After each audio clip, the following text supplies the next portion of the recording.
We stopped judging ourselves and others. Well, at least we've slowed down and we keep it to ourselves. I went cold turkey on this one, and it caused me to notice more often when I was doing it. It was often unconscious. And now, as I notice, I get curious about who I'm judging, even if it's myself, and my heart softens. And I enjoy the feeling that that creates much more than the one that the harshment of judgment creates.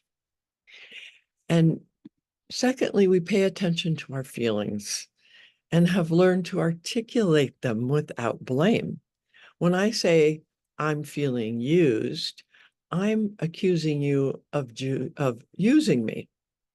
But if I say, when you didn't acknowledge my contribution to this project, I felt angry because I have a need for respect for my knowledge, I have a much better chance of being heard and received.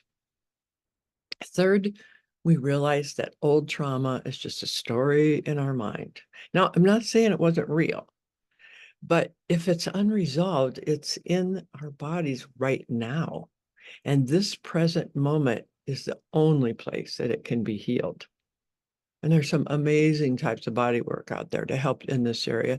And I found that elder wise women are the main practitioners, oddly enough. Fourth, we know that holding on to resentments is holding back on our ability to be happy.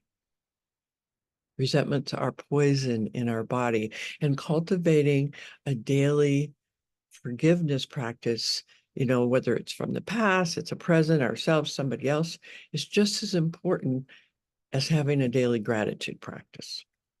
And harboring regrets keeps us in the past. Living a juicy life is about being in the present and accepting what is and letting go of what is not or what wasn't is the only way to freedom. I do this when I remember by asking myself, what brought me joy today as I'm going to sleep at night? And then I get to go to sleep with that feeling of gratitude in my body. And when I wake up, I ask, who do I need to forgive today? It's usually me. It's helpful. So fifth, elder wise women have learned to grieve our losses. At some point, I realized that I needed to go back through my life and grieve the losses that I'd had that society didn't acknowledge the need for grieving. And getting all that backed up sadness out of my body not only allowed for more happiness, it made me more healthy physically. So allowing a full range of emotion is necessary because we can only experience joy or happiness to the degree that we can experience grief or sadness. So this full range is necessary to be fully alive, present, and aware. And that's juicy living.